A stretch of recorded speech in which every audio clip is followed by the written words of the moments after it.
Hi, welcome to my channel, Go So Beautiful. My name's Becky, and today I want to share about a project I'm participating in that was organized by Madi from Madi Sews. She has recruited and asked several YouTube sewists to join her in making dresses for the Dress a Girl Around the World organization. This program is one that was started by Hope for Women International, and I'm going to read you their statement about how it works. Dress a Girl Around the World is a campaign under Hope for Women International, bringing dignity to women around the world since 2006. Hope for Women International is a non-denominational, independent Christian organization. Visit our website and learn more at Hope for Women International. We dream of a world in which every girl has at least one new dress. We want girls to know that they are worthy of respect and that they are loved by God. So basically what we're doing is making dresses and sending them either to Madi or to our local ambassador or regional ambassador. You can find who your regional ambassador is at the Dress a Girl Around the World website. They also have guidelines for what kinds of dresses they want you to make, and there are several patterns that they recommend as well. They have a basic sundress pattern which has, you can download the information about what sizes, how to make it, what sizes, and how it should be sewn. They do want these dresses to be sturdy because they might be washed in a river. They may not have access to washing machines, so they want them to last. There are also a few patterns from the big four companies that are appropriate. Most of them, they want you to be easy to slip over the head without any buttons or zippers or any kind of closures. I have pledged to make 5 dresses, and the first one I have made is basically a hack of a pattern from its Simplicity 1144, and I believe this pattern is out of print on the Simplicity website, but you can buy it on Amazon. And this is the dress I've made. My ambassador said that they really need dresses for larger girls, so I made a size 14, and basically I took the top pattern from this and just lengthened it according to the chart that they have on their website for a girl that's a size 14. It's just got a little peasant style neckline, raglan sleeves, and I actually cut it a little too short. Well, I cut one piece, and then when I went to cut the other piece, there wasn't enough fabric. So I made it all equal, and then I added a ruffle.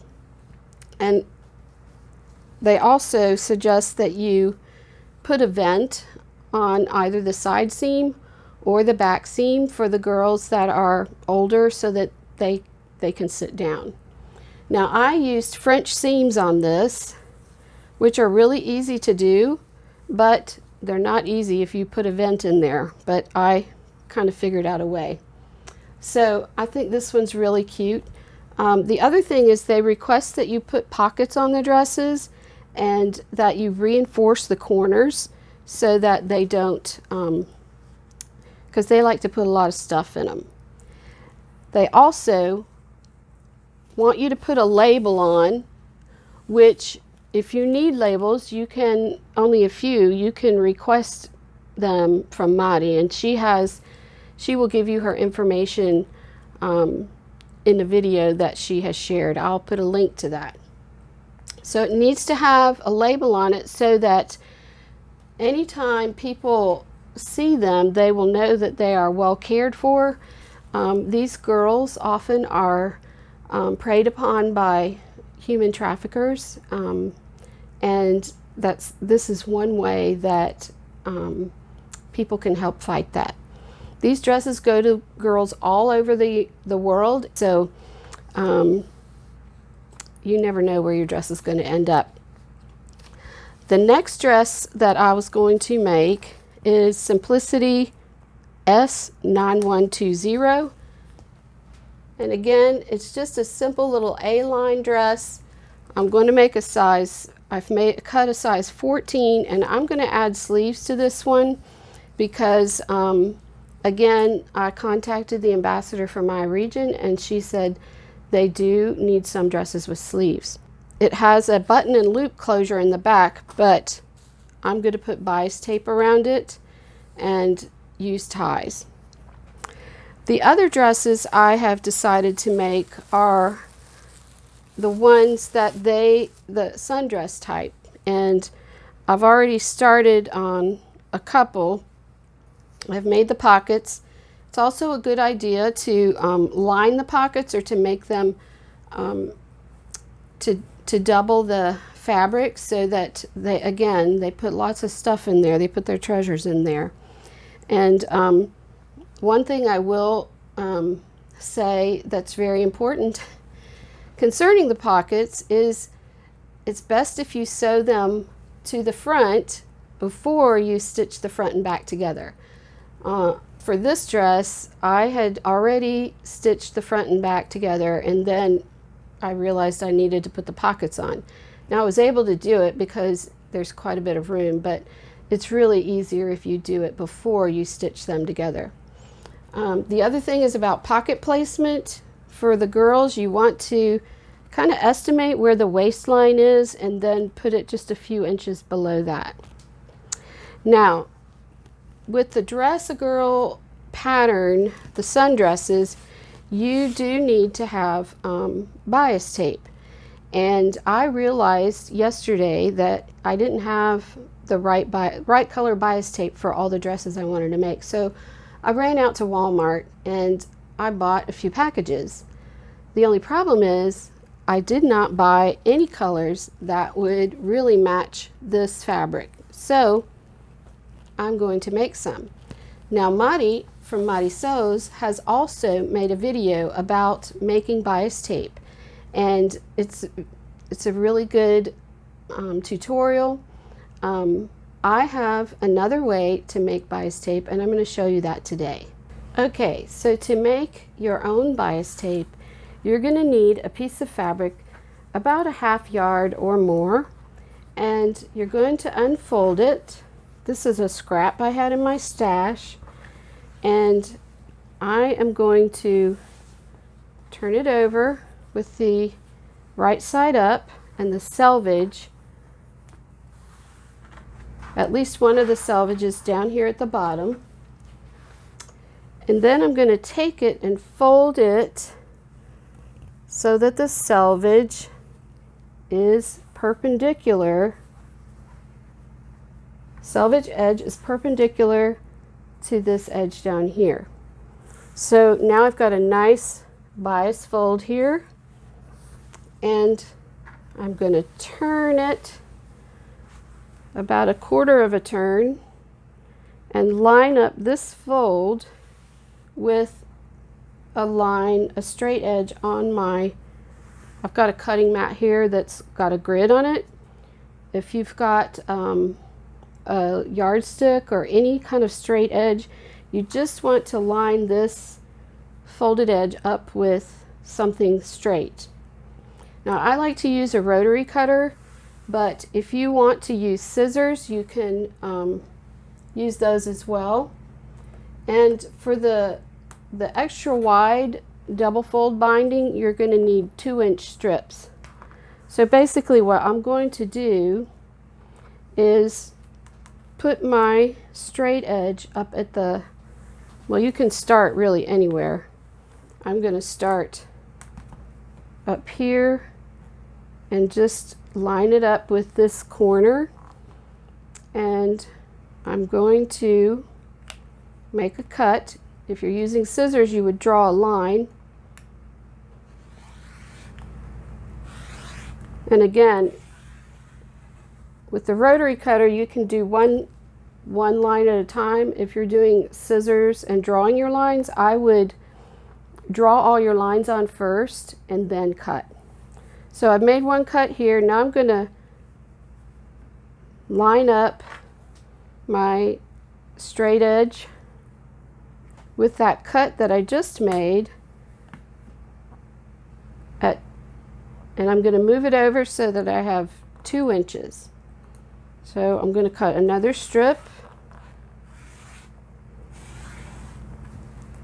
and then I'm going to move it over again 2 inches and cut another strip. So you just keep cutting your strips until you have cut the whole thing or you have as much as you need. I don't really know how much this makes. I know it makes a lot, but now I'm going to go over. I've already got some strips cut, and I'm going to go to my sewing machine and show you how you need to sew them together. When you finish with your strips, you're going to have several pieces like this, and we're going to stitch them together to make one long strip. Okay, so now we have several strips cut, and we're going to take one strip and hold it horizontally like this with the slanted edge this way.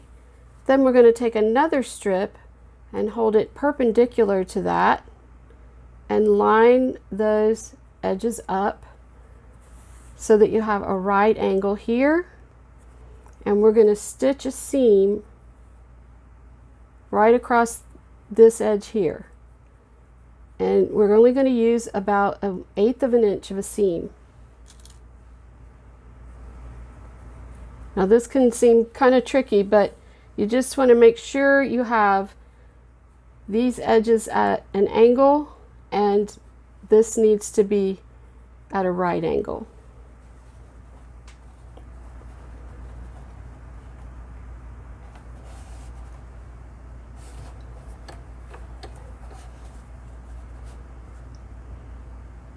Put my presser foot down and need to move it over just a little bit. And I'm going to back stitch just a couple stitches. It's probably going to eat the fabric a little bit. Oh, there we go.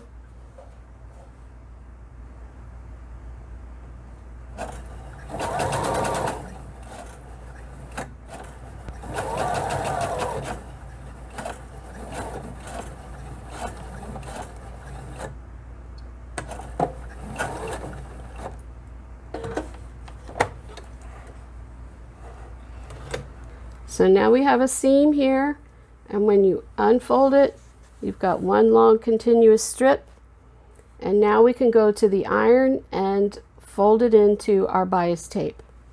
Okay, so now that we've got our bias strips sewn together, you will have a very long piece. I'm going to use this short piece just for demonstration.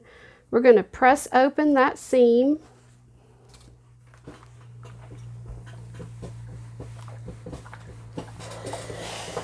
and then we're going to trim these little corners off so that they're even with the edge of the strip.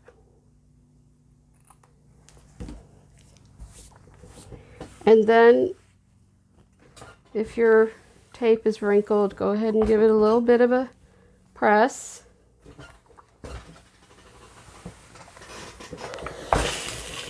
And at this point, you can fold it in half like so and iron it. And then you can fold your edges into that center and then fold it over again and iron it. But I've got a little tool that I purchased from Amazon. This is a bias tape maker, and you can buy a kit with several sizes. This one is a large, it's the 25mm size. And I got this from Amazon. You can just put bias tape maker in the search bar and you'll see what they have. And to use this, you just feed this into the back of the bias tape maker, like so. Kind of push it through. Oops.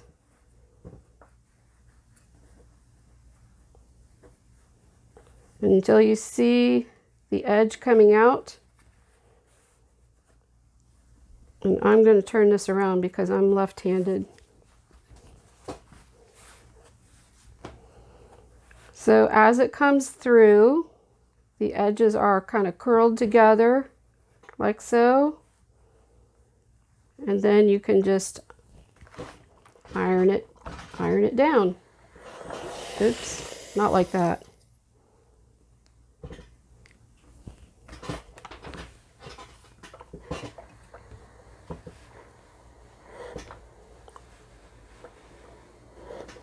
Might save your fingers from getting burned a little bit. So you just keep pulling it through and pressing it.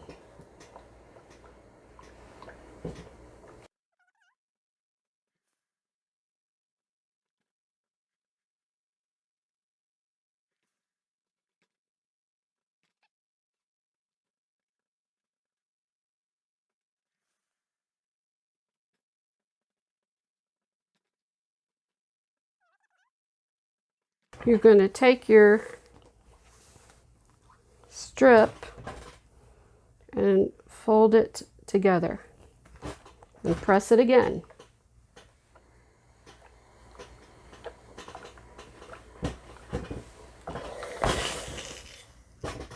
And there's your double fold bias tape. Easy peasy. Okay, that's it for the tutorial. I hope that was helpful. If you have any questions, please leave a comment below in the comment section. And I just want to say I'm really excited to be participating in the Dress a Girl Around the World project. I only have boys and they're grown up now and they're too cool to wear anything that Mom made. So I am just really enjoying making some little girl things. And if you want to participate, please contact your local ambassador, your regional ambassador, and find out how you can get involved. They have events where they get together and sew dresses for little girls. And if you can't attend these events, you can always send them in. So thank you for watching, and I will show the finished dresses on Instagram. I may put them in my next video, but I appreciate you watching and tuning in. Have a great day and go so beautiful. Bye-bye.